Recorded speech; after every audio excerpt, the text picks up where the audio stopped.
Okay, last problem in this section. A kite 100 feet above the ground moves horizontally at a speed of 8 feet per second. At what rate is the angle between the string and the horizontal decreasing when 200 feet of string have been left out? So we've got someone flying a kite. There's my kite up there. And it says that it's moving horizontally at 8 feet per second. So it's going off of this route, this way. And we'll put more in the picture in a minute, that the kite is flying off that way. It's only moving horizontally. It's not going up in the air also, just horizontally. At what rate is the angle between the string and the horizontal decreasing? Well, here's the string over on this side. And so then it says, at what rate is the angle between the string and the horizontal? So right there. It says, how is that decreasing? So I give that an angle when 200 feet of string have been let out. So I'm going to label the string side Y. That's not really particularly legible. So my string is over on this side.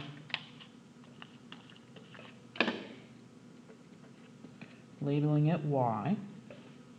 Now there's one last thing I need to, and it's okay, then still working getting everything labeled. A kite 100 feet above the ground. So I can put a 100 right there. Bring it down so you can see it.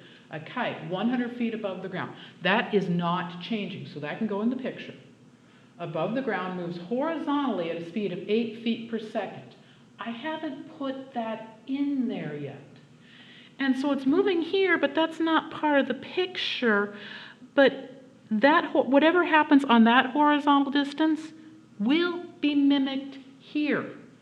That if I kind of dashed in this whole rectangle here, whatever's happening on the horizontal, whether it be here, because I could draw another rectangle over here, whatever is going on up in the air is being translated to the ground. And so I can label that guy X down there. Yes, I could do something up in the ground, up in the air, but whatever's happening in the air, I can watch it on the ground and saying, yeah, the same thing's going to happen on the ground. Whether I look up the air and measure it horizontally in the air, or look at the ground and measure it horizontally on the ground, it's going to be the same thing. So I can put my X down here on the ground, because horizontal is horizontal. Whatever is happening up in the air, think about, that I can look down and the same thing would be happening on the ground. So I can label my X down there. Now, so we got a kite, 100 feet in the air. That can go in the picture. That is not changing. Moves horizontally at a speed of 8 feet per second. At what rate is the angle between the string and the horizontal decreasing when 200 feet of string have been left out? Notice I don't put the 200 in the picture, because that is changing. That's the string. As the kite moves further and further away from me, that string is changing. So there's my picture. 3, horizontally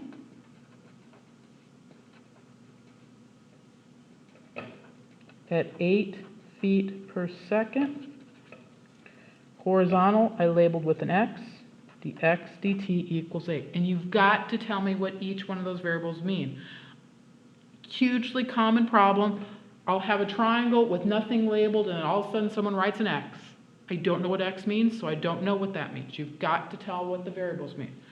Horizontally at 8 feet per second. At what rate is the angle changing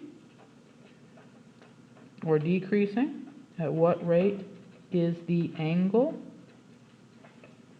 decreasing?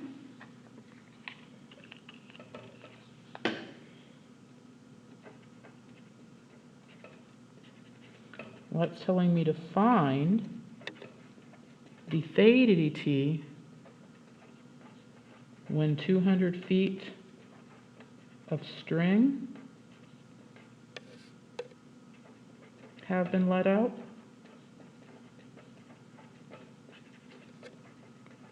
when y equals 200. So there's everything I've been told. So then step 4, we need an equation.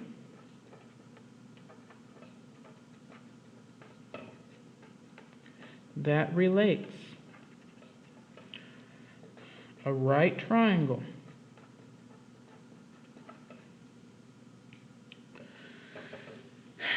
and then we got all sorts of stuff here. We've got an angle and we've got both sides and we're given dx dt, d theta dt when y equals 200. So we got to decide what to use. We have to use the angle because we want d theta dt. So a right triangle, an angle. Notice, yes, we were given information about all three sides, but the Pythagorean theorem wouldn't do it for us because the answer, or what they're looking for, is find d theta dt. So we have to include that angle. Now, I want to make life as simple as possible.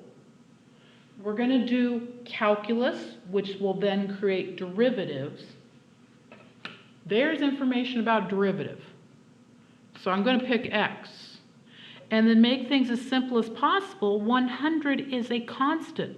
So I'm going to pick to work with x, because they told me dx dt, and we're about to take a derivative, and thus knowing that derivative is good.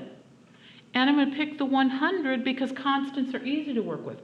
And so I'm choosing at least initially to leave out y, because if I differentiate y, it's dy dt, and they didn't tell me dy dt. So initially, I'm going to stay away from that y. So an angle with its adjacent,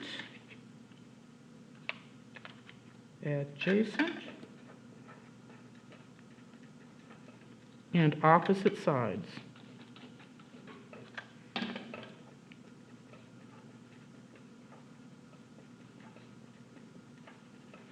And so that would be tangent equals opposite over adjacent.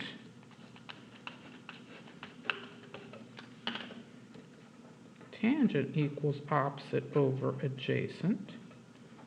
Or cotangent equals adjacent over opposite. You actually have a choice here. So doing what we have here, that'd be tangent theta equals 100 over x, or cotangent theta equals x over 100. Simplifying those, that'd be tangent theta equals 100x to negative 1, or cotangent theta equals 1 over 100x. Now both of those are perfectly good and true equations, but one's easier than the other. This one is easier. And so I'm going to go with that one because it's easier. Once I get to that point, the steps are essentially the same every time.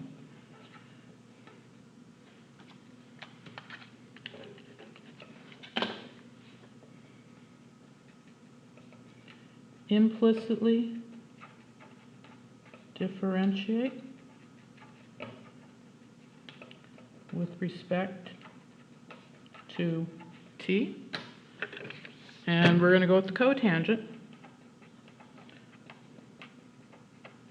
Derivative of cotangent is negative cosecant squared. I just differentiated cosecant squared theta.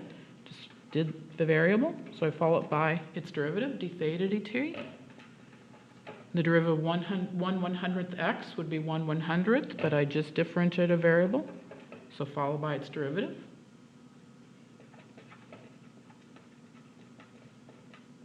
Substitute in known information.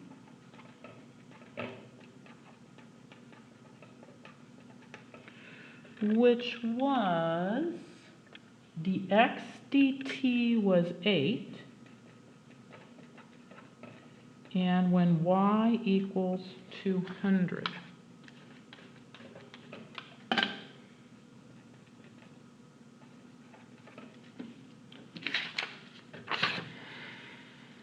So I'm going to have negative cosecant squared theta d theta dt equals 1/100th times 8.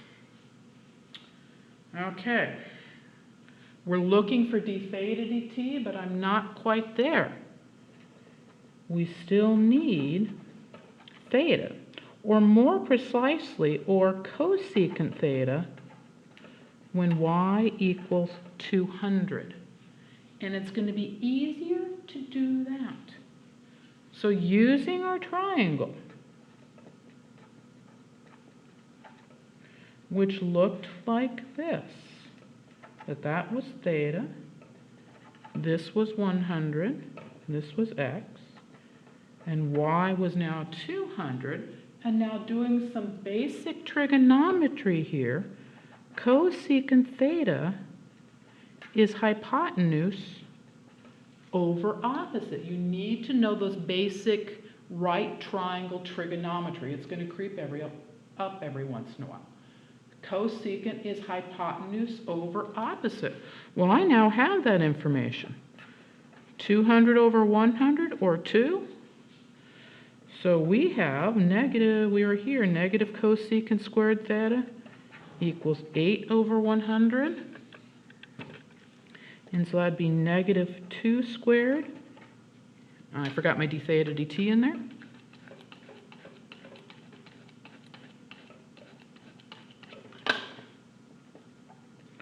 D theta dt equals 8/100ths, or negative 2. D theta dt equals, divide both those by 4, 2/25. Now notice how I carefully wrote that. Cosecant squared means just the cosecant is being squared, not the negative. So when I found out that cosecant was 2, just the cosecant is being squared. An exponent applies to the one symbol to which it's adjacent. This is adjacent to just the cosecant, so only the cosecant's being squared. So when I wrote this, I very clearly indicated that only the 2 was being squared. And so last step, 7, solve for d theta dt. And so d theta dt will be 2/25 times negative 1/4. And what that cancels by 2, negative 150. And that would be, if you wanted, radians per second. Because calculus is always done in radians.